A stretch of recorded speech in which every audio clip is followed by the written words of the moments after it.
Hello everyone, അപ്പോൾ മറ്റൊരു വീഡിയോയിലേക്ക് എല്ലാവർക്കും സ്വാഗതം. അപ്പോൾ നമ്മൾ കഴിഞ്ഞ ക്ലാസ്സുകളിലായിട്ട് ഗ്രാവിറ്റേഷൻ എന്ന് പറയുന്ന ചാപ്റ്ററാണ്, +1 ഗ്രാവിറ്റേഷൻ എന്ന് പറയുന്ന ചാപ്റ്ററാണ് നമ്മൾ ഡിസ്കസ് ചെയ്ത് വന്നുകൊണ്ടിരുന്നത്. സോ എന്തൊക്കെയായിരുന്നു അതിൽ പ്രധാനമായിട്ട് നമ്മൾ ഡിസ്കസ് ചെയ്തത് ഒന്നും കൂടി ഒന്ന് റീക്യാപ്പ് ചെയ്യാം, എന്നിട്ട് നമുക്ക് ബാക്കിയുള്ള ഈ ഒരു ലാസ്റ്റ് പാർട്ടിലേക്ക് കൂടി കടക്കാം. സോ എന്താണ് നമ്മൾ ഫസ്റ്റ് പഠിച്ചത്? കെപ്ലേഴ്സ് ലോ ആയിരുന്നു അല്ലേ? കെപ്ലേഴ്സ് ലോയിൽ നമ്മൾ എന്തൊക്കെയാണ് 3 ലോസ് ആണുള്ളത്. ഒന്ന് ലോ ഓഫ് ഓർബിറ്റ്, അത് പറയുന്നത് എന്താണ്? ഗ്രഹങ്ങളെല്ലാം അല്ലെ, ഈ സോളാർ സിസ്റ്റത്തിലെ ഗ്രഹങ്ങളെല്ലാം സണ്ണിന് എന്താണ്, ഒരു എലിപ്റ്റിക്കൽ ഓർബിറ്റിലാണ് ചുറ്റിക്കൊണ്ടിരിക്കുന്നത്. അതുപോലെ തന്നെ സൺ അല്ലെങ്കിൽ സൂര്യൻ എവിടെയാണ്, ആ എലിപ്സിന്റെ ഒരു 1 ഓഫ് ദി ഫോഴ്സിലാണ് ഇരിക്കുന്നത് എന്നാണ് നമ്മുടെ ലോ ഓഫ് ഓർബിറ്റ്സ് എന്ന് പറയുന്നത്. അതേപോലെ തന്നെ രണ്ടാമത് പറയുന്നതാണ് ലോ ഓഫ് ഏരിയാസ് എന്ന് പറയുന്നത്. അതായത് ഈ ഭ്രമണം ചെയ്യുന്ന സമയത്ത് അവ സൂര്യനുമായി ഉണ്ടാക്കുന്ന ആ ഒരു സെപ്റ്റ് ഏരിയ എന്ന് പറയുന്നത് എന്തായിരിക്കും, ഏത് ഭാഗത്തെടുത്താലും അതെന്താണ്, ഈക്വൽ ആയിരിക്കും എന്നാണ് പറയുന്നത്. ഓക്കെ, അത് എന്തിന്റെ ഭാഗമായിട്ട് വരുന്നതാണ്, എന്തിന്റെ കോൺസിക്വൻസസ് ആണ്? കൺസർവേഷൻ ഓഫ് ആംഗുലാർ മൊമെന്റത്തിന്റെ ഭാഗമായിട്ട് ഉണ്ടാവുന്നതാണ് ഈ ഒരു ലോ ഓഫ് ഏരിയാസ് എന്ന് പറയുന്ന കെപ്ലേഴ്സിന്റെ മറ്റൊരു ലോ ആണത്. ലാസ്റ്റ് പറയുന്നത് ലോ ഓഫ് പീരിയഡ്സ് ആയിരുന്നു. അതിന്റെ മീനിങ് എന്താണ്? ടൈം പീരീഡിന്റെ സ്ക്വയർ എന്തുമായി പ്രൊപ്പോർഷണൽ ആണ്? സെമി മേജർ ആക്സിസിന്റെ ക്യൂബുമായിട്ട് പ്രൊപ്പോർഷണൽ ആണെന്ന് പറയുന്നതാണ് എന്ത്, ലോ ഓഫ് പീരിയഡ് എന്ന് പറയുന്ന 3 ലോ. അങ്ങനെ കെപ്ലേഴ്സിൽ നമ്മൾ 3 പഠിച്ചു. ഇനി അതിനുശേഷം നമ്മൾ പറഞ്ഞ കേസാണ് എന്ത്, യൂണിവേഴ്സൽ ലോ ഓഫ് ഗ്രാവിറ്റേഷൻ എന്ന് പറയുന്ന concept. Okay, universal law of gravitation നമ്മൾ പഠിച്ചു. എന്താണ്? 2 ബോഡീസ് തമ്മിൽ അട്രാക്ട് ചെയ്യപ്പെടുന്നുണ്ട്. അങ്ങനെ അട്രാക്ട് ചെയ്യപ്പെടുന്ന ഫോഴ്സ് എന്ന് പറയുന്നത് എന്താണ്? F = Gmm/r². r² എന്ന് പറഞ്ഞാൽ എന്താ? ആ 2 ബോഡികൾ തമ്മിലുള്ള ഡിസ്റ്റൻസിന്റെ സ്ക്വയർ, അതാണ് എന്ത്, r² ആയിട്ട് എടുത്തിട്ടുള്ളത്. അതിനുശേഷം നമ്മൾ ആക്സലറേഷൻ ഡ്യൂ ടു ഗ്രാവിറ്റി എന്താന്ന് പറഞ്ഞു. അതുമായി ബന്ധപ്പെട്ട് 2 കേസുകൾ പറഞ്ഞു അല്ലെ. ഒരു ബോഡി ഈ എർത്തിന്റെ h ഹൈറ്റ് ഉയരത്തിലുള്ള സമയത്തുള്ള അതിനനുഭവപ്പെടുന്ന ആക്സലറേഷൻ ഡ്യൂ ടു ഗ്രാവിറ്റിയും, അതേപോലെ തന്നെ ഒരു d ഡെപ്ത് താഴെയുള്ളപ്പോൾ അതിനനുഭവപ്പെടുന്ന ആക്സലറേഷൻ ഡ്യൂ ടു ഗ്രാവിറ്റിയും. അങ്ങനെ 2 കേസുകൾ നമ്മൾ പറഞ്ഞു. അതിനുശേഷം നമ്മൾ പറഞ്ഞ കേസാണ് എസ്കേപ്പ് വെലോസിറ്റി അല്ലെങ്കിൽ എസ്കേപ്പ് സ്പീഡ് എന്ന് പറയുന്നത്. അതെന്ന് വെച്ചിട്ടുണ്ടെങ്കിൽ the minimum velocity required to escape the gravitational field of Earth or any gravitational body. അതിനെയാണ് നമ്മൾ എന്തെന്ന് പറയുന്നത്, എസ്കേപ്പ് വെലോസിറ്റി എന്ന് പറയുന്നത്. ഓക്കെ, സോ എർത്തിന്റെ എസ്കേപ്പ് വെലോസിറ്റി എത്രയാണ്? 11.2 km/s ആണെന്ന് നമ്മൾ പറഞ്ഞു. ഓക്കെ, ഇനി നമുക്ക് ഇതേപോലെ തന്നെ നമ്മുടെ മൂണിന്, ഓക്കെ, ചന്ദ്രൻ, ഈ ചന്ദ്രനും ഒരു എസ്കേപ്പ് വെലോസിറ്റി ഉണ്ടാവുമല്ലോ. അത് എത്രയായിരിക്കും എന്ന് നിങ്ങൾക്കറിയോ? ചന്ദ്രന്റെ എസ്കേപ്പ് വെലോസിറ്റി, അല്ലെങ്കിൽ ഞാൻ മറ്റൊരു രീതിയിൽ ക്വസ്റ്റ്യൻ ഫ്രെയിം ചെയ്യാം. എന്തുകൊണ്ടാണ് ചന്ദ്രനിൽ അറ്റ്മോസ്ഫിയർ ഇല്ലാത്തത്?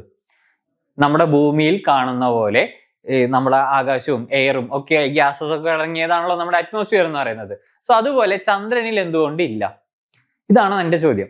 അപ്പൊ ഇതിന് കാരണം നിങ്ങൾക്ക് ഈ എസ്കേപ്പ് വെലോസിറ്റി വെച്ച് പറയാൻ സാധിക്കും. കാരണം എന്താണെന്ന് വെച്ചിട്ടുണ്ടെങ്കിൽ ഒരു ഗ്യാസിന്റെ ആവറേജ് സ്പീഡ് എന്ന് പറയുന്നത് എന്താണ്?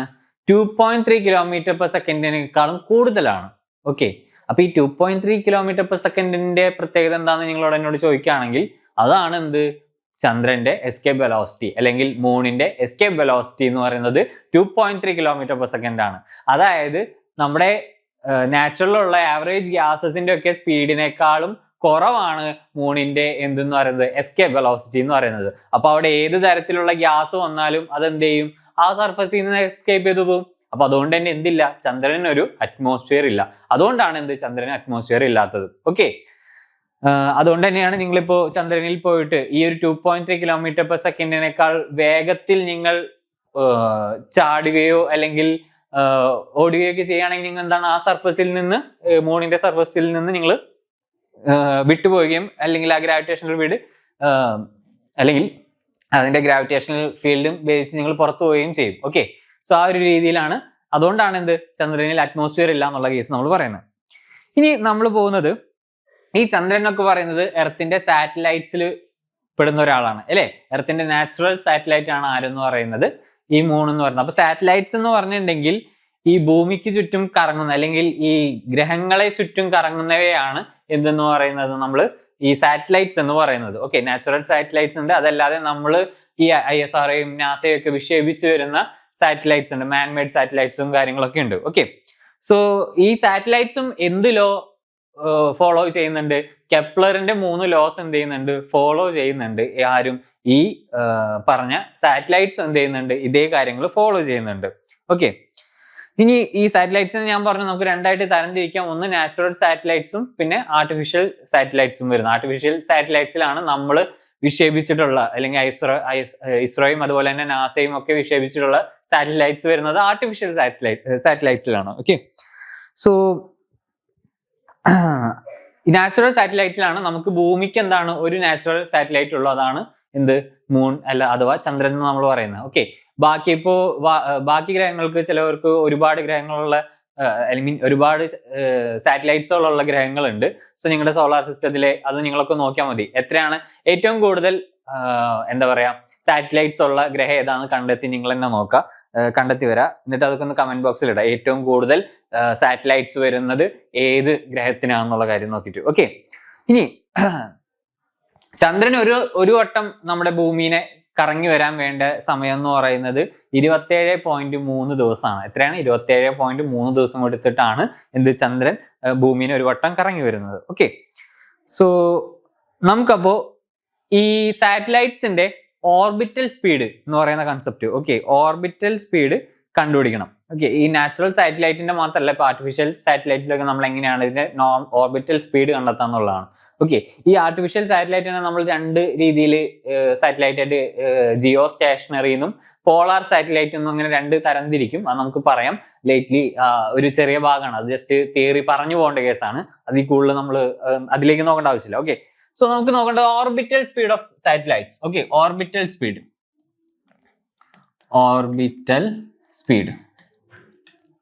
ഇതാണ് നമുക്ക് കണ്ടെത്തേണ്ടത്.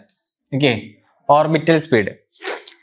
സോ ഒരു സാറ്റലൈറ്റ് ഒരു ഗ്രഹത്തിന് ചുറ്റും കറങ്ങുന്ന സമയത്ത് അതിന് വേണ്ട സെൻട്രിപെറ്റൽ ഫോഴ്സ് കൊടുക്കുന്നത്, അതിന് വേണ്ട അത്രയും സെൻട്രിപെറ്റൽ ഫോഴ്സ് കൊടുക്കുന്നത് ആരാണ്? ഗ്രാവിറ്റേഷണൽ ഫോഴ്സ് ആണ്. ഓക്കെ, സോ അത് അപ്പൊ എനിക്ക് എങ്ങനെ എഴുതാൻ പറ്റും? F centripetal. Okay, F C. ഞാൻ സെൻട്രിപെറ്റൽ ഫോഴ്സിനെ എഫ് സി എന്നാണ് കൊടുക്കുന്നത്. അത് എന്തിന് ഈക്വൽ ആയിരിക്കും? എഫ് ജി, അതായത് ഗ്രാവിറ്റേഷണൽ ഫോഴ്സിന് ഈക്വൽ ആയിരിക്കും അല്ലെ? അതായത് ഒരു സാറ്റലൈറ്റ് ഒരു ഗ്രഹത്തിന് ചുറ്റും കറങ്ങിക്കൊണ്ടിരിക്കുകയാണ്. അപ്പൊ നമുക്കറിയാം സർക്കുലർ മോഷൻ നടക്കുന്ന സമയത്ത് അവിടെ എന്താണ്? അവിടെ സെൻട്രിപെറ്റൽ ആക്സിലറേഷനും സെൻട്രിപെറ്റൽ ഫോഴ്സ് ഒക്കെ വരും. സോ ഇവിടെ ഈ സ്പേസിൽ അങ്ങനെ കറങ്ങുന്ന സമയത്ത് അതിന് വേണ്ട സെൻട്രിപെറ്റൽ ആക്സിലറേഷൻ കൊടുക്കുന്നത് ആരാണ്? ഗ്രാവിറ്റേഷണൽ ഫോഴ്സ് ആണ്. അപ്പോൾ centripetal force is equal to gravitational force എന്നുള്ള രീതിയിൽ എഴുതാം. ഓക്കെ, ഇനി സെൻട്രിപെറ്റൽ ഫോഴ്സ് എന്താണ്? എഫ് സി എന്താണ് നമ്മൾ പഠിച്ചിട്ടുള്ളത്? എഫ് സിയുടെ ഇക്വേഷൻ എന്താ പഠിച്ചിട്ടുള്ളത്? M V square divided by R plus H. എന്തുകൊണ്ട് ആർ പ്ലസ് എച്ച് എഴുതാൻ ഞാൻ കാരണം? ഓക്കെ, ഇവിടെ ശ്രദ്ധിക്കുക, ആർ എന്ന് പറയുന്നത് നമ്മുടെ എർത്തിന്റെ റേഡിയസ് ആണ് അല്ലെ? ആർ എന്ന് പറയുന്നത് എർത്തിന്റെ റേഡിയസ് ആണ്. ഇനി ഈ ഗ്രഹം അല്ലെങ്കിൽ ഈ സാറ്റലൈറ്റ് കറങ്ങുന്നത് ഈ റേഡിയസിൽ നിന്നും ഈ സർഫസിൽ നിന്നും കുറച്ചും കൂടി ഒരു ഡിസ്റ്റൻസിലല്ലേ കറങ്ങുന്നേ? അതിനെയാണ് എച്ച് എന്ന് പറയുന്നത്. ഓക്കെ, അപ്പൊ നമുക്ക് ടോട്ടൽ ആ ഒരു ലെങ്ത് എടുക്കുന്നതിനാണ് ഞാൻ ഇവിടെ ആർ പ്ലസ് എച്ച് എടുത്തിട്ടുള്ളത്. ഓക്കെ, ഇങ്ങനെയാണ് എന്താ പറയാ ഗ്രഹം കറങ്ങാം. അപ്പോ ഇവിടെ എന്താണ്? ആർ പ്ലസ് എച്ച് ആയിട്ടാണ് ഞാൻ എടുത്തിട്ടുള്ളത്. Similarly gravitational force F G എന്ന് പറയുന്നത് എന്തായിരിക്കും? എന്താണ്? G M M by R plus H whole square. ഇങ്ങനെ ആയിരിക്കും വരാം അല്ലെ? നമുക്ക് ഗ്രാവിറ്റേഷണൽ ഫോഴ്സിന്റെ ഇക്വേഷൻ അറിയാം. G M M by R square ആണ്. ഇവിടെ ടോട്ടൽ എന്ന് പറയുന്നത് ആർ പ്ലസ് എച്ച് ആണ്, ആ ഡിസ്റ്റൻസ് എന്ന് പറയുന്നത്. അപ്പൊ നമ്മൾ R plus H whole square എന്ന് എടുത്തു. ഓക്കെ, ഇവിടെ എം വി സ്ക്വയർ ബൈ ആറും ഇവിടെ ആർ പ്ലസ് എച്ച് സ്ക്വയറും. ഇനി എന്ത് ചെയ്യാ? ഇതിനെ രണ്ടുപേരെ ഇക്വേറ്റ് ചെയ്യാം, വേറെ പരിപാടി ഒന്നുമില്ല. ഓക്കെ, എന്താണ്? M V square by R plus H is equal to എന്താണ്? G M M by R plus H whole square. ഇങ്ങനെ ഇക്വേറ്റ് ചെയ്യാം. ഓക്കെ, സോ ഇങ്ങനെ ഇക്വേറ്റ് ചെയ്യുന്ന സമയത്ത് നമുക്ക് എന്താണ്? വി സ്ക്വയറിന് ഒരു ഓർബിറ്റൽ സ്പീഡ് അല്ലേ കിട്ടണ്ടേ? സോ വി ആണ്, അതായത് വെലോസിറ്റി ആണ് നമുക്ക് അവിടെ കിട്ടണ്ടേ. സോ വി സ്ക്വയറിലേക്ക് ആ ടേമിനെ മാറ്റാം. ആർ പ്ലസ് എച്ചിനെ ഇപ്പുറത്തേക്ക് കൊണ്ടുവരുമ്പോൾ ഡിവിഷൻ ആണ്, ഇപ്പുറത്തേക്ക് വരുന്ന സമയത്ത് എന്താവും? മൾട്ടിപ്ലിക്കേഷൻ ആവും. എം ഇവിടെ വരുമ്പോൾ എന്താവും? ഡിവിഷനിലേക്ക് വരും. അപ്പോ എന്തൊക്കെ മാറ്റങ്ങൾ വരാം നോക്കാം. ഇവിടെ ജി എം ഡിവൈഡഡ് ബൈ ഇവിടെ M R plus H whole square into R plus H ഇങ്ങനെ വരില്ലേ? സോ ഇവിടെ ഒരു ആർ പ്ലസ് എച്ച് സ്ക്വയറും ഇവിടെ ഒരു ആർ പ്ലസ് എച്ചും ക്യാൻസൽ ചെയ്ത് പോവും. അതുപോലെ തന്നെ ആരൊക്കെ പോവും? ഈ സ്മോൾ എമ്മും ക്യാൻസൽ ചെയ്ത് പോവും. ഓക്കെ, ഇനി ബാക്കി ആര് മാത്രം വരുന്നേ? V square is equal to G M by R plus H which is V equal to root of G M by R plus H. ഇങ്ങനെയാണ് നമുക്ക് എന്ത് വരാം? ഓർബിറ്റൽ സ്പീഡിന്റെ ഇക്വേഷൻ. ഇത് ഓർബിറ്റൽ സ്പീഡ് ആയതുകൊണ്ട് ഞാൻ ഇവിടെ VO എന്ന് കൊടുക്കാണ്. ഓക്കെ, ഓർബിറ്റൽ സ്പീഡിന്റെ ഇക്വേഷൻ ആണ് VO is equal to root of gm by r plus h എന്ന് പറയുന്നത്. ഓക്കെ, അതായത് വെലോസിറ്റി എന്താണ്, കുറയും എപ്പോ ഹൈറ്റ് ഇൻക്രീസ് ചെയ്യുന്നത്. ഈ ഹൈറ്റ് ഇൻക്രീസ് ചെയ്യുന്ന സമയത്ത് എന്ത് സംഭവിക്കും? ഇവിടെ ശ്രദ്ധിക്കുക, ഇവിടെ gm എന്ന് പറയുന്നത് കോൺസ്റ്റന്റ്സ് ആണ്. Okay, gravitational constant. പിന്നെ മാസ് എന്തായിരിക്കും? എർത്തിന്റെ മാസ് എപ്പോഴും കോൺസ്റ്റന്റ് ആയിരിക്കും, അതിൽ വേരി ചെയ്യില്ല. ഓക്കെ, അപ്പൊ ആകെ വേരി ചെയ്യുന്ന ആൾ ആര് മാത്രമാണ്? r plus h. ആറും വേരി ചെയ്യില്ല. Okay, r radius of the earth എപ്പോഴും അതുപോലെ തന്നെയല്ലേ ആവുക. സോ ആകെ വേരി ചെയ്യുക h ആണ്. അപ്പൊ h കൂടുന്നതിനനുസരിച്ച് എന്ത് സംഭവിക്കും? ഓർബിറ്റൽ വെലോസിറ്റി കുറഞ്ഞു കുറഞ്ഞു കുറഞ്ഞു വരും. ഓക്കെ, ഓർബിറ്റൽ വെലോസിറ്റി എന്ത് ചെയ്യും? കുറഞ്ഞു വരും. സിമിലർലി h കുറയുന്ന സമയത്ത് എന്ത് സംഭവിക്കും? വെലോസിറ്റി കൂടിക്കൂടി വരും. ഓക്കെ, ഇനി ഈ r plus h very close to earth ആവുന്ന കണ്ടീഷനിൽ, അതായത് r plus h very close to r, ഇതിന്റെ മീനിങ് എന്താണ്? അതായത് ആ ഡിസ്റ്റൻസ്, അതായത് എർത്തും ഈ ഗ്രഹവും തമ്മിലുള്ള ഡിസ്റ്റൻസ് കുറഞ്ഞു കുറഞ്ഞു കുറഞ്ഞു കുറഞ്ഞ് ആ എർത്തിന്റെ സർഫസുമായി സിമിലർ ആവുന്ന ഒരു സമയത്ത് നമുക്ക് എങ്ങനെ എഴുതാൻ പറ്റും? ഈ V0 എന്ന് പറയുന്നത് എനിക്ക് എങ്ങനെയാക്കാം? റൂട്ട് ഓഫ് gm/r എന്നാക്കാം. ഓക്കെ, gm/r എന്നാക്കാം. പക്ഷെ നമുക്കറിയാം എന്താണ് ഈ ആക്സലറേഷൻ ഡ്യൂ ടു ഗ്രാവിറ്റി എന്ന് പറഞ്ഞാൽ gm/r² ആണ്, അല്ലെ? gm/r². സോ gm എന്ന് പറയുമ്പോൾ നമുക്ക് എങ്ങനെ എഴുതാം? gr² എന്ന് എഴുതാം.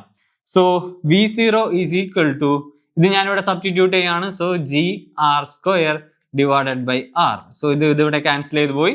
So V0 is equal to root gr എന്നുള്ള രീതിയിൽ ഇക്വേഷൻ വന്നു. ഓക്കെ, എന്താ ഇവിടെ നടക്കുന്നത്? ഇത് orbital velocity.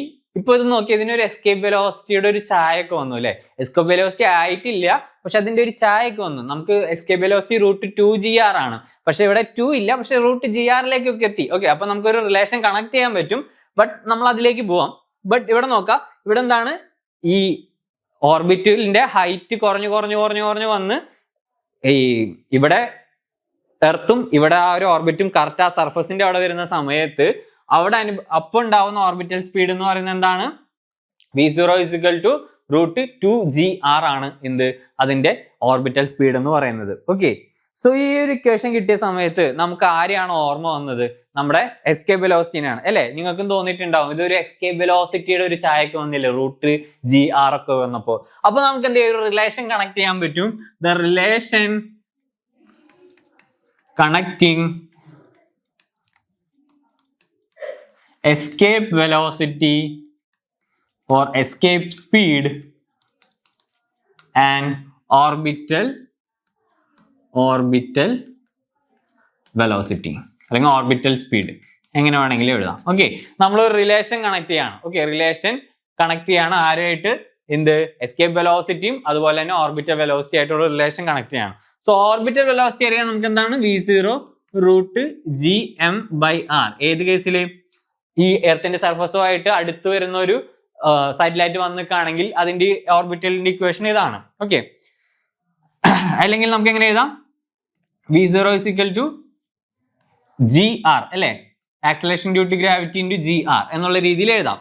Okay, similarly escape velocity എന്താണ്? VE എന്താണ് ഞാൻ പറഞ്ഞു? Root 2gr. കഴിഞ്ഞ ക്ലാസ്സിൽ നമ്മൾ എങ്ങനെയാണ് ഇത് വരുന്നതെന്നൊക്കെ പറഞ്ഞു. ഓക്കെ, റൂട്ട് 2gr ആണ് എന്ത്? ഇതിന്റെ ഇക്വേഷൻ വരുന്നത്. ഓക്കെ, അല്ലെങ്കിൽ റൂട്ട് 2gr. അപ്പൊ ഇനി ഇവിടെ നോക്കാം, ഇവിടെ ഓൾറെഡി gr ഉണ്ട്, റൂട്ട് gr ഉണ്ട്.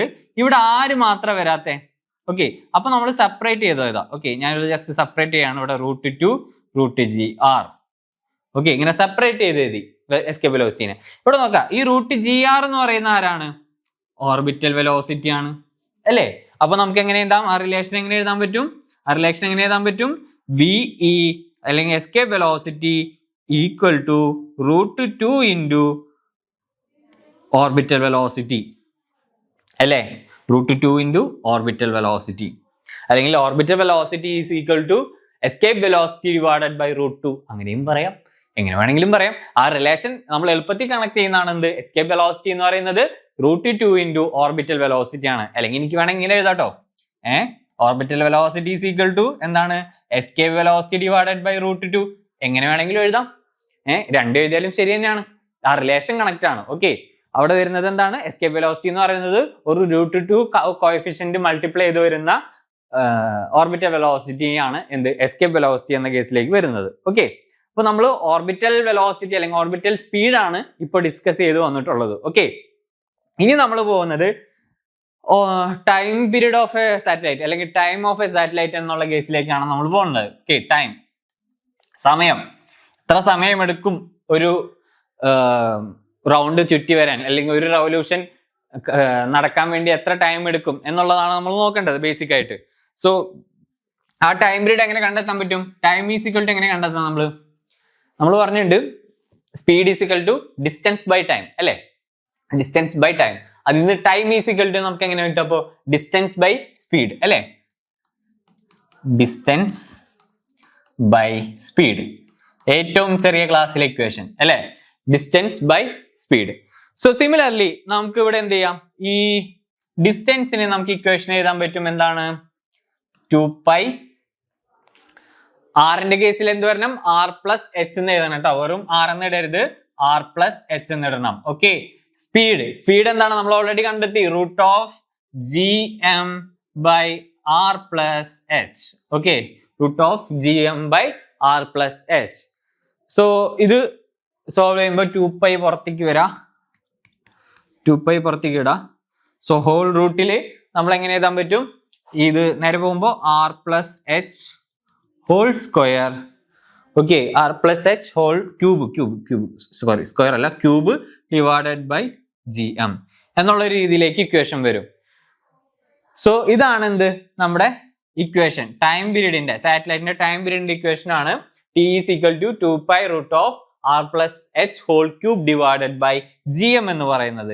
സിമിലർലി നമുക്ക് പറയാം എന്ത്? r പ്ലസ് എച്ച് ആറുമായിട്ട് എത്തുന്ന സമയത്ത്, അതായത് ആ ഹൈറ്റ് കുറഞ്ഞ് എർത്തിന്റെ അതേ റേഡിയസ് ഉള്ള സർഫസിലുള്ള ഇതിലേക്ക് എത്തുന്ന സമയത്ത്, അങ്ങനെയുള്ള സമയത്ത് ടൈം പീരീഡ് എത്രയായിരിക്കും എന്നുള്ളതാണ്. സോ അങ്ങനെയുള്ള ടൈം പീരീഡ് നമ്മൾക്ക് ഓൾറെഡി അറിയാവുന്ന ടൈം പീരീഡ് എത്രയാണ്? 2π is equal to √r plus H whole cube divided by gm. ഇങ്ങനെയല്ലേ നമുക്കറിയാവുന്ന. ഓക്കെ, ഇനി ഈ ഒരു r പ്ലസ് എച്ച് എന്ന് പറഞ്ഞാൽ 6 ആവുന്ന സമയത്ത് എന്ത് വരും? 2π into √r cube divided by gm, r cube divided by gm. Okay, ഇനി നമുക്ക് സിമിലർലി നേരത്തെ ചെയ്ത പോലെ gm ഈസ് ഈക്വൽ ടു എന്താണ്? gr ക്യൂബ് എന്ന് കൊടുക്കാം. ഓക്കെ, എനിക്കും കൊടുക്കാം. ഓക്കെ, സോ നമ്മൾ എന്താണ് ഇവിടെ എഴുതാണ്? ആ സബ്സ്റ്റിറ്റ്യൂഷൻ നടത്തുകയാണ്. t is equal to 2π into √r cube divided by gr square. ഇവിടെ സ്ക്വയർ പോയി, ഇവിടെ r പോയി. അപ്പൊ എന്ത് പറഞ്ഞു? t is equal to 2π √r by g. ഇതാണ് √r ബൈ g. ഓക്കെ, ഇതാണ് എന്ത്? Final equation. എപ്പോൾ r, അതായത് r പ്ലസ് എച്ച് 6 ആവുന്ന സമയത്ത് അതിന്റെ ടൈം പീരീഡിന്റെ ഇക്വേഷൻ ആണ് എന്ത്? 2π √r ബൈ g എന്ന് പറയുന്നത്. ഓക്കെ, സോ ഇതിന് നമ്മുടെ നോർമൽ വാല്യൂസ് സബ്സ്റ്റിറ്റ്യൂട്ട് ചെയ്യാണ്. അതായത് റേഡിയസ് എത്രയാണ്? 6400 കിലോമീറ്ററും അതേപോലെ തന്നെ g 9.8ഉം സൊല്യൂഷൻ സബ്സ്റ്റിറ്റ്യൂട്ട് ചെയ്യുന്ന സമയത്ത് നമുക്ക് ടൈം പീരീഡ് എത്ര കിട്ടുമെന്ന് അറിയോ? 85 മിനിറ്റ്. ഓക്കെ, 85 മിനിറ്റ്സ് ആണ് നമ്മുടെ ടൈം പീരീഡ് കിട്ടുക. ഓക്കെ, 85 മിനിറ്റ്സ് ആണ് സബ്സ്റ്റിറ്റ്യൂട്ട് ചെയ്യുക. ജസ്റ്റ് നിങ്ങൾ g 9.8 മീറ്റർ പെർ സെക്കൻഡ് എടുക്കാം, 6400 കിലോമീറ്റർ എടുക്കുക. അതേപോലെ തന്നെ 2πയുടെ വാല്യൂ നിങ്ങൾക്ക് അറിയാലോ, എല്ലാം എടുക്കാം. നേരെ എന്ത് ചെയ്യുക? സോൾവ് ചെയ്യുക. അപ്പൊ നിങ്ങൾക്ക് ഒരു 85 മിനിറ്റ്സ് എന്ന് കിട്ടും. ഓക്കെ, ഇത് സോൾവ് ചെയ്യുന്ന സമയത്ത്. ഇനി ഇതിൽ നിന്ന് വേണമെങ്കിൽ നമുക്ക് ഫ്രീക്വൻസി ചെയ്താട്ടോ. ഫ്രീക്വൻസി എന്ന് പറഞ്ഞാൽ എന്താ? 1/t എന്നുള്ള രീതിയിലാണ് വരിക. അപ്പൊ ഇതിന്റെ റെസിപ്രോക്കൽ എഴുതിയാൽ മതി 1/t വരുന്ന സമയത്ത്. ഓക്കെ, സോ അതത്രേ ഉള്ളൂ. ഇനി നമുക്ക് ഞാൻ പറഞ്ഞു ഈ എന്താ പറയാ, ഈ സാറ്റലൈറ്റ്സ് എല്ലാം എന്താണ്? കെപ്ലേഴ്സ് ലോ ഫോളോ ചെയ്യുന്നവരാണ്. ഓക്കെ, കെപ്ലേഴ്സ് ലോ ഫോളോ ചെയ്യുന്നതാണ്. സോ സിമിലർലി ഈ ടൈം പീരീഡിന്റെ കേസ് വെച്ച് നമുക്ക് കെപ്ലേഴ്സ് ലോയുടെ law of time period prove ചെയ്യാൻ പറ്റും. ഓക്കെ, അതിനൊരു പ്രൂഫ് കൊടുക്കാൻ പറ്റും. സോ അതാണ് നമ്മൾ ഇവിടെ നോക്കാൻ പോകുന്നത്, കെപ്ലേഴ്സ് ലോയിലേക്ക് എത്തിക്കാൻ. അപ്പൊ ഇവിടെ നോക്കാം, t ഈസ് ഈക്വൽ ടു എന്താണ്? 2π √ എന്താണ്? r plus H cube divided by gm അല്ലേ? ഇങ്ങനെയല്ലേ നമ്മുടെ ടൈം പീരീഡിന്റെ ഇക്വേഷൻ. ഓക്കെ, ഞാൻ രണ്ട് സൈഡിലും സ്ക്വയർ എടുക്കാണ്. അതായത് ഇവിടെ t സ്ക്വയർ എടുക്കാണ്. ഇപ്പുറത്ത് വരുമ്പോ എന്താണ്? 4π² r+h ഡിവൈഡഡ് ബൈ gm എന്ന് പറയുന്നത്. ഓക്കെ, സോ ഇവിടെ നമ്മൾ സ്ക്വയർ എടുത്തു, ഒന്നും ചെയ്തില്ല, ഞാൻ ലെഫ്റ്റിലും റൈറ്റിലും സ്ക്വയർ എടുത്തു. അപ്പൊ സ്ക്വയർ എടുത്തപ്പോൾ നമുക്ക് ഇങ്ങനെ ഒരു ഫോർമേഷനിൽ കിട്ടി. ഓക്കെ, ഇനി ഞാൻ ജസ്റ്റ് ഒന്ന് ഇതിനൊന്ന് റീഅറേഞ്ച് ചെയ്ത് എഴുതാണ്. സോറി, ഇവിടെ ക്യൂബ് ഉണ്ട്, ക്യൂബ് മറക്കല്ലേ, ഇവിടെ ക്യൂബ് ഉണ്ട്. അപ്പൊ ഞാൻ ഇവിടെ ഒന്ന് റീഅറേഞ്ച് ചെയ്ത ഇതാണ് t² = 4π² divided by gm into r+h². Okay, ഇങ്ങനെ എഴുതി. ഇനി ഇതൊന്ന് ശ്രദ്ധിച്ചേ, ഇത് കോൺസ്റ്റന്റ് ആണ്. ഓക്കെ, ഇത് കോൺസ്റ്റന്റ് ആണ്. ഓക്കെ, കോൺസ്റ്റന്റ് ആണ്. അപ്പൊ നമുക്ക് ഇത് പ്രൊപ്പോർഷണാലിറ്റിയിൽ എഴുതുന്ന സമയത്ത് എങ്ങനെ എഴുതാം? t² proportional to r+h². ഇങ്ങനെ എഴുതിക്കൂടെ എനിക്ക്? അതായത് ഇവിടെ ഇത് കോൺസ്റ്റന്റ് ആണ്. അപ്പൊ നമ്മൾ എപ്പോഴും പ്രൊപ്പോർഷണൽ എഴുതുന്ന സമയത്ത് പ്രൊപ്പോർഷണൽ മാറ്റി ഈക്വൽ ടു ഇടുമ്പോൾ ഒരു കോൺസ്റ്റന്റ് ഇടയും, അതാണ് ഈ കോൺസ്റ്റന്റ്. അപ്പൊ ഞാൻ ഈ കോൺസ്റ്റന്റ് മാറ്റി നേരെ എന്ത് ചെയ്തു? ഇതിനെ പ്രൊപ്പോർഷണൽ ആക്കി മാറ്റി എഴുതി വെച്ചു. ഓക്കെ, ഒരു പ്രശ്നമില്ല, അങ്ങനെ എഴുതാൻ പറ്റും, നമുക്ക് പ്രൊപ്പോർഷണൽ ആയിട്ട് എഴുതാം. സോ ഇത് നോക്കാം, ഇത് നമ്മുടെ ലോ ഓഫ് പീരീഡിന്റെ അതേ ഇക്വേഷൻ തന്നെയല്ലേ, t² പ്രൊപ്പോർഷണൽ ടു a³. ഇവിടെ a³ ഇവിടെ എന്താ? r+h² എന്നുള്ളൂ. So similarly we can state that എന്താണ്, ഇതിൽ നിന്ന് നമുക്ക് കെപ്ലേഴ്സ് ലോ പ്രൂവ് ചെയ്യാൻ പറ്റാന്നുള്ള കേസ് നോക്കാം. ഇത് തന്നെയാണ് കെപ്ലേഴ്സ് ലോയുടെ ഇതേ ലോ തന്നെയാണ് ഇവിടെയും വരുന്നത്. സോ എന്ത് ചെയ്യുന്നുണ്ട്? സാറ്റലൈറ്റ്സ് കെപ്ലേഴ്സ് ലോ ഒബേ ചെയ്യുന്നുണ്ട് എന്നുള്ളതിനുള്ള ഒരു പ്രൂഫ് ആണ് ഇതും കൂടി എന്ന് പറയുന്നത്. ചിലപ്പോൾ അങ്ങനെ ചോദിക്കാൻ നിങ്ങൾക്ക്, അങ്ങനെയാണെങ്കിൽ ഇത് നേരെ അത് സോൾവ് ചെയ്തിടാന്നുള്ളത്.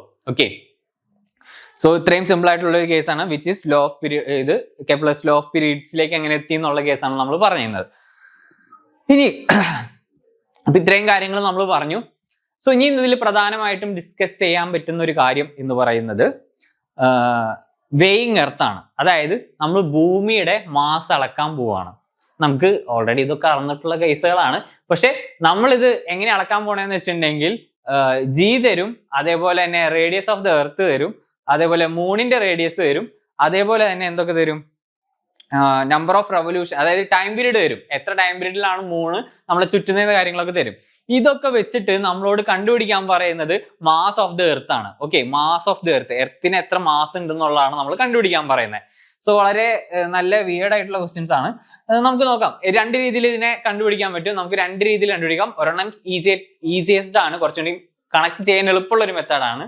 രണ്ടാമത്തതും എന്താണ്, എളുപ്പം എന്നൊക്കെ തന്നെയാണ്, പക്ഷെ ആ ഒരു ഇക്വേഷൻ നിങ്ങൾക്ക് എപ്പോഴും ഹാൻഡിൽ ചെയ്യാൻ കുറച്ച് ബുദ്ധിമുട്ടാകും. അപ്പോൾ ഫസ്റ്റ് മെത്തേഡ്, നമുക്ക് തന്നിട്ടുള്ള കാര്യങ്ങൾ ഞാനൊക്കെ ഒന്ന് എഴുതി വെക്കാം. നമുക്ക് ഗിവൺ ഡാറ്റാസ് എന്ന് പറയുന്നത് ജി തന്നിട്ടുണ്ട് 9.8 m/s². Okay, 9.8 m/s². Radius of the earth തന്നിട്ടുണ്ട് RE ഈസ് ഈക്വൽ ടു എത്രയാണ്? 6.37 ഇൻറ്റു 10⁻6 മീറ്റർ. ഓക്കെ, 10⁻6 മീറ്ററിലാണ് തന്നിട്ടുള്ളത്.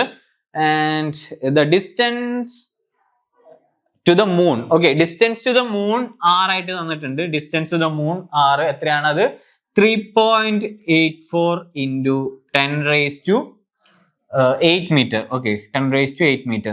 ആൻഡ് T തന്നിട്ടുണ്ട് മൂണിന്റെ എത്രയാണ്? Time period of moon's revolution is, മൂണിന്റെ ടൈം റെവല്യൂഷൻ ആണ് തന്നിട്ടുള്ളത്. എത്രയാണ്? 27.3 ദിവസം. 27.3 ദിവസം. ഓക്കെ, ഇതാണ് തന്നിട്ടുള്ള കാര്യങ്ങൾ. നമ്മളോട് കണ്ടുപിടിക്കാൻ പറയുന്നത് mass of the earth. Mass of the earth ഇത് എത്രയാണെന്നാണ് നമ്മളോടുള്ള ചോദ്യം. അപ്പോ first method, okay, first method എന്ന് പറയുന്നത് എങ്ങനെയാണെന്നറിയോ? ഫസ്റ്റ് മെത്തേഡ് ആർക്കെങ്കിലും ഒരു ഐഡിയ കിട്ടുമോ? ഫസ്റ്റ് മെത്തേഡ് എങ്ങനെയായിരിക്കും ചെയ്യുക? നമുക്ക് അറിയാവുന്ന ഏറ്റവും ചെറിയ ഇക്വേഷൻ ഏതാണ്? Acceleration due to gravity G is equal to gme/r². അല്ലേ? ഇതിലെ ഏറ്റവും ചെറിയ സിമ്പിൾ ആയിട്ടുള്ള ഇക്വേഷൻ. ഇതിൽ നിന്ന് എന്ത് കണ്ടുപിടിക്കാം? me² ഇവിടെ നിർത്താം, ബാക്കി എല്ലാത്തിനെയും അപ്പുറത്തേക്ക് കൊണ്ടുവരാം. ഓക്കെ, അപ്പൊ gr² ഡിവൈഡഡ് ബൈ എന്താണ്? G, gravitational constant G.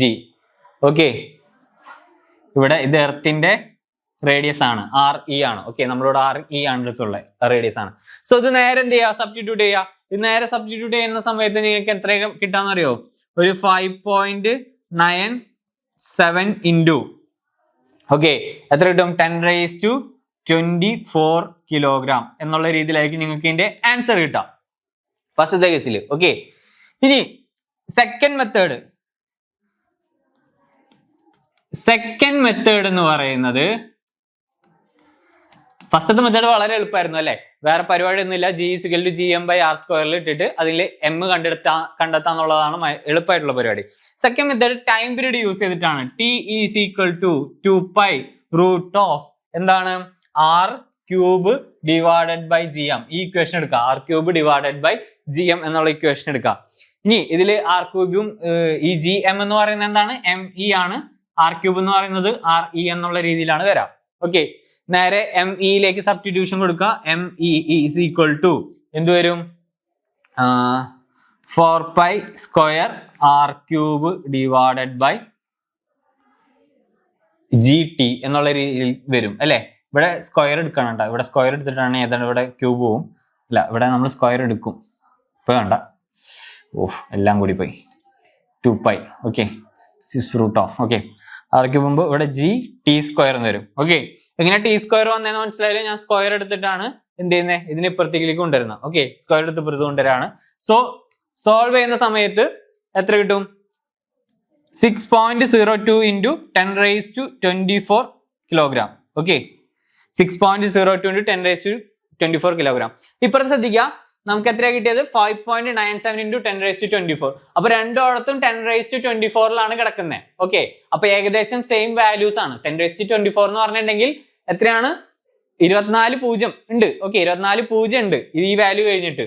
Okay, അപ്പൊ രണ്ടോടത്തും സെയിം ഓർഡറിൽ തന്നെയാണ് വരുന്നത്. ആകെ ഇവിടെ 5.97 എന്നും ഇപ്പുറത്ത് എന്താണ് 6.02 എന്നാണ്. അതൊരു 1 point വാല്യൂസ് ഡിഫറൻറ്റ് ഉള്ളൂ, 1 point something difference, which is ആ ഒരു എറർ ഒന്നും എന്തല്ല, വലിയ എറർ അല്ല. ഇത്രയും വലിയ വാല്യൂവിന് 10⁻²4 എന്ന് പറയുന്ന വാല്യൂവിന് ആ ഒരു 0.1 വാല്യൂസ് എന്ന് പറയുന്ന ഒന്നും എന്തല്ല, അത്രയും വലിയ കുഴപ്പമുള്ള കാര്യമൊന്നുമല്ല. ഓക്കെ, സോ അതുകൊണ്ട് തന്നെ എന്താ, ഇതൊരു അപ്രോക്സിമേറ്റ്ലി കറക്റ്റ് മെത്തേഡ് ആണെന്ന് നമുക്ക് പറയാൻ പറ്റും. അപ്രോക്സിമേറ്റ്ലി നമ്മൾ എടുത്ത വാല്യൂസ് ശരിയാണെന്ന് പറയാൻ പറ്റും. ഓക്കെ, രണ്ട് ഇതും ചെയ്യുന്ന സമയത്ത് നമുക്ക് ഒരു സെയിം ഓർഡറിലുള്ള വാല്യൂ 10⁻²4. ഇപ്പൊ 24 ഒരെണ്ണം 24ഉം ഒരെണ്ണം 23ഉം 25ഉം കിട്ടാന്ന് പറഞ്ഞാൽ അത് ഭയങ്കര വലിയ ഓർഡർ വ്യത്യാസം വന്നു. ഓക്കെ, അതായത് ഒരു 0 എക്സ്ട്രാ കയറും, ഒരെണ്ണം 0 എക്സ്ട്രാ കുറഞ്ഞു, അത് വലിയ ഓർഡർ വ്യത്യാസമാണ് വരുന്നത്. പക്ഷെ ഈ സെയിം ഓർഡറിൽ വരുന്ന സമയത്ത് ഈ പോയിന്റ് ഡിഫറൻസ്, 1 point ഡിഫറൻസ് ഒന്നും അത്ര വലിയ എറർ ആയിട്ട് നമ്മൾ കൺസിഡർ ചെയ്യാറില്ല for large cases. Okay, large കേസുകളിൽ നമുക്ക് അത്ര പ്രശ്നമില്ല. ബട്ട് ഭയങ്കര നാനോ സ്കെയിൽസിലേക്കൊക്കെ വരുമ്പോഴാണ് അത് ഭയങ്കര ഇമ്പോർട്ടന്റ് ആയിട്ട് വരുന്നത്. ലാർജ് സ്കെയിൽസിൽ അത് അത്ര വലിയ പ്രോബ്ലമാറ്റിക് അല്ല. ഓക്കെ, അപ്പൊ നമ്മൾ ഈ ചാപ്റ്ററിന്റെ ലാസ്റ്റ് ഭാഗത്തിലേക്ക് വരാണ്, energy of the satellite. Okay, ഇനി നമ്മൾ സാറ്റലൈറ്റിന്റെ എനർജി ആണ് നമ്മൾ പറയാൻ പോകുന്നത്. ഇത്ര നേരം നമ്മൾ പറഞ്ഞത് ഓർബിറ്റൽ സ്പീഡ് പറഞ്ഞു, ടൈം പീരീഡ് പറഞ്ഞു. ഇനി ലാസ്റ്റത്തെ കേസാണ് energy of the satellite. Okay, എനർജിയാണ് നമ്മൾ കണ്ടെത്തേണ്ടത്. എനർജിയാണ് കണ്ടെത്തേണ്ടത്. സോ എനർജി നമുക്കറിയാം, കൈനറ്റിക് എനർജിയുടെ ഇക്വേഷൻ എന്താ, kinetic energy = ½ mv0². Okay, v0² എന്ന് പറഞ്ഞാൽ എന്താ, ഓർബിറ്റൽ വെലോസിറ്റി ആണ് v0 എന്ന് പറയുന്നത്. ഓക്കെ, v0യുടെ ഇക്വേഷൻ എന്താണ്, v0 = √gm/r എന്നുള്ള ഇതിലാണ് നമ്മൾ എടുക്കുന്നത്. Okay, √gm/r. അപ്പൊ നമ്മൾ v0² എടുക്കുമ്പോ എന്താണ്, v0² എടുക്കുമ്പോ gm/r. ഓക്കെ, gm/r എന്നുള്ള രീതിയിൽ കിട്ടാണ്. നേരെ സബ്സ്റ്റിറ്റ്യൂട്ട് ചെയ്യാം, ഒന്നും നോക്കണ്ട. കൈനറ്റിക് എനർജിയിലേക്ക് നേരെ സബ്സ്റ്റിറ്റ്യൂട്ട് ചെയ്യുന്ന സമയത്ത് ½ m എന്താണ്, gm/r എന്നുള്ള രീതിയിൽ ഇക്വേഷൻ വരും. ഓക്കെ, സോ ഇവിടെ ഇത് കൊടുക്കുന്ന സമയത്ത് നമുക്ക് എന്ത് കിട്ടും, കൈനറ്റിക് എനർജിയുടെ ഇക്വേഷൻ എന്താണോ, കൈനറ്റിക് എനർജി KE = എന്ത് വരും, gmm/2r എന്നുള്ള രീതിയിലേക്ക് ഇതിന്റെ കൈനറ്റിക് എനർജി പോവും. ഓക്കെ, കൈനറ്റിക് എനർജി എന്താണ്, gmm/2r. സിമിലർലി പൊട്ടൻഷ്യൽ എനർജി എന്താണ്, നമ്മൾ ഓൾറെഡി പറഞ്ഞു. പൊട്ടൻഷ്യൽ എനർജി എന്താണ്, -gmm/r അല്ലെ, -gm/r. ഇതാണ് എന്ത്, പൊട്ടൻഷ്യൽ എനർജി. നമ്മൾ പറഞ്ഞില്ലേ പൊട്ടൻഷ്യൽ, ഗ്രാവിറ്റേഷണൽ പൊട്ടൻഷ്യൽ എനർജി, അതിൽ വ്യത്യാസമൊന്നുമില്ല, അത് -gmm/r എന്നുള്ള രീതിയിലാണ് വരുന്നത്. ഇനി നമുക്ക് കണ്ടെത്തേണ്ട ടോട്ടൽ എനർജിയാണ് അല്ലെ, ടോട്ടൽ എനർജിയാണ് നമുക്ക് കണ്ടെത്തേണ്ടത്. ഓക്കെ, ടോട്ടൽ എനർജി TE എന്ന് ഞാൻ കൊടുക്കുകയാണ്, which is kinetic energy plus potential energy. അവിടെ കൈനറ്റിക് എനർജി എത്രയാണ്, gmm/2r -gm/r.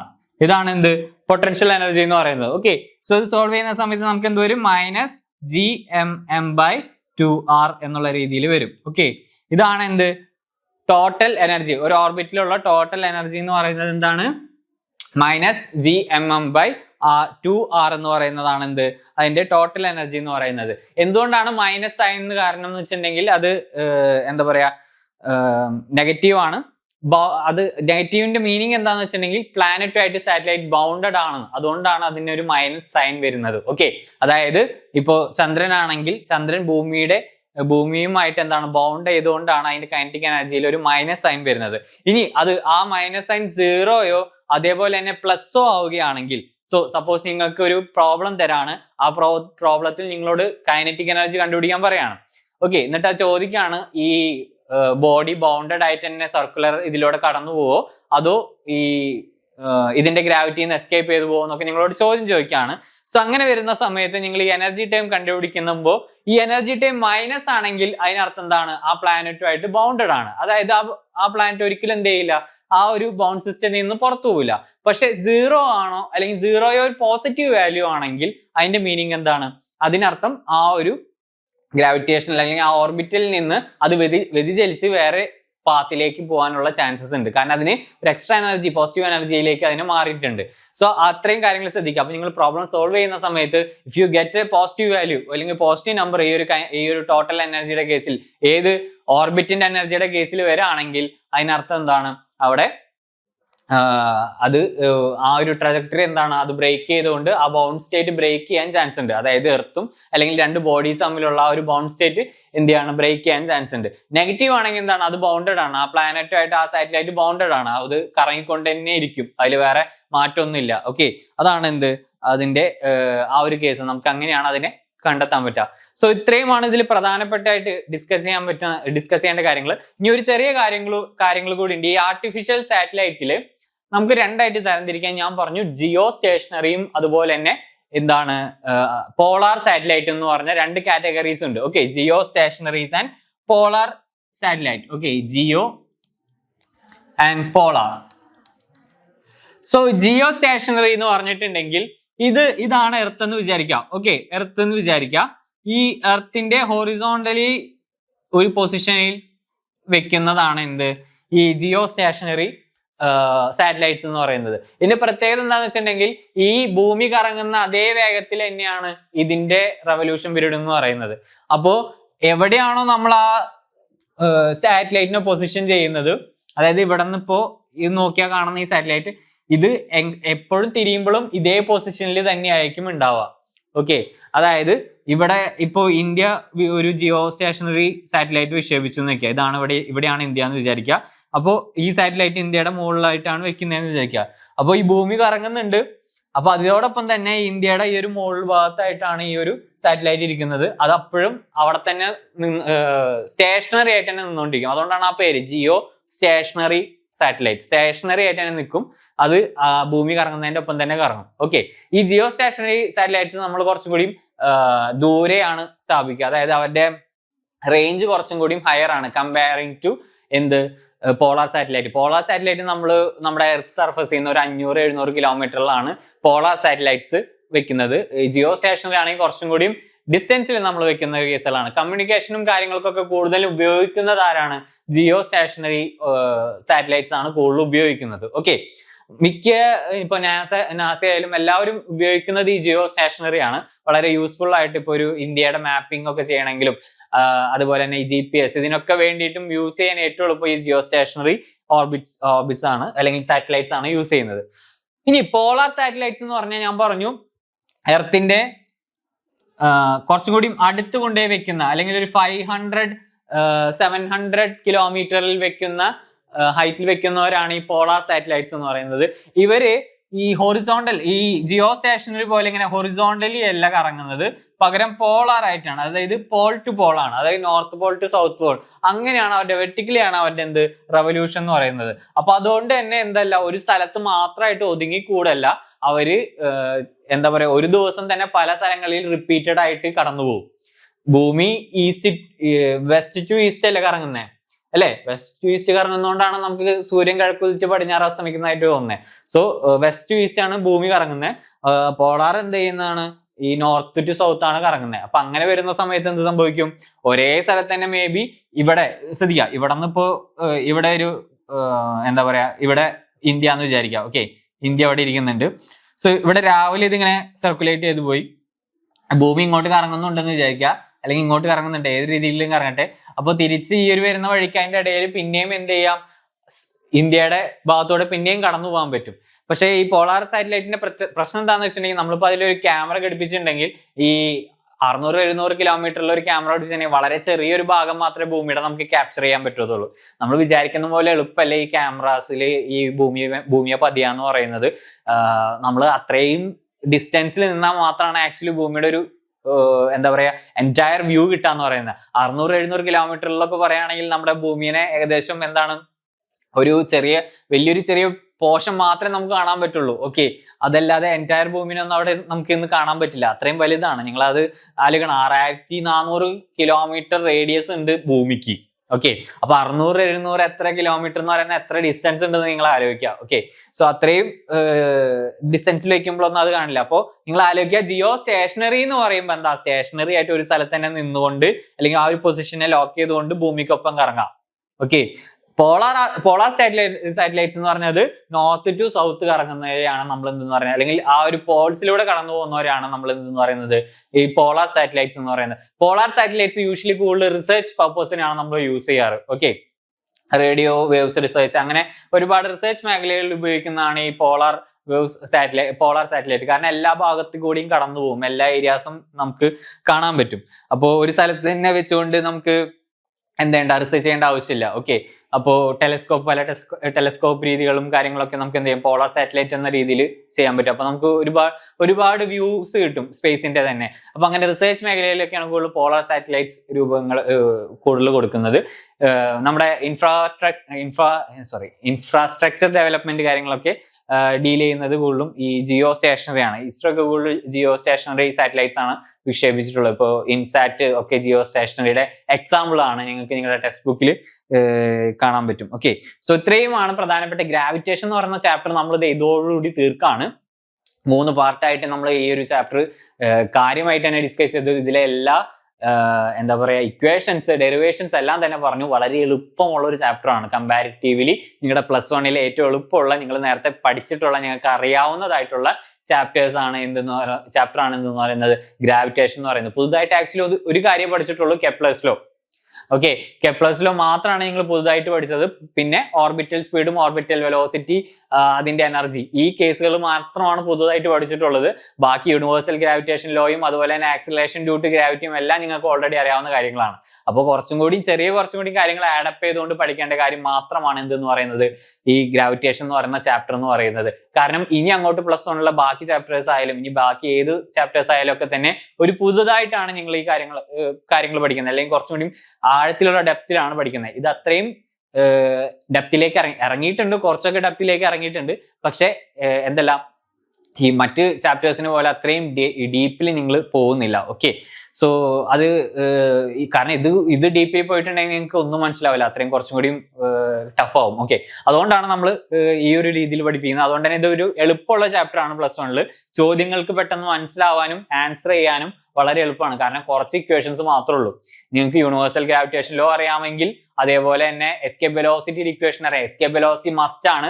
എന്തായാലും ഒരു ചോദ്യം വരും, ഒരാൾ റോക്കറ്റ് വിട്ടു, അയാളുടെ സ്പീഡ് ഇത്രയാണ്, അല്ലെങ്കിൽ അത് എസ്കേപ്പ് വെലോസിറ്റി, അല്ലെങ്കിൽ അത് എസ്കേപ്പ് ചെയ്യോ, ഗ്രാവിറ്റേഷണൽ ഫീൽഡ് എസ്കേപ്പ് ചെയ്യോ, അങ്ങനെയൊക്കെ ഒരുപാട് ചോദ്യങ്ങൾ വരും എസ്കേപ്പ് വെലോസിറ്റിയിൽ തന്നെ. പിന്നെ അതുപോലെ തന്നെ ഓർബിറ്റൽ സ്പീഡും റിലേറ്റ് ചെയ്ത് ക്വസ്റ്റ്യൻസ് വരും. ഓർബിറ്റൽ സ്പീഡിന്റെ ടൈം പീരീഡും കെപ്ലർസ് ലോയും റിലേറ്റ് ചെയ്ത് ക്വസ്റ്റ്യൻസും വരാറുള്ളതാണ്.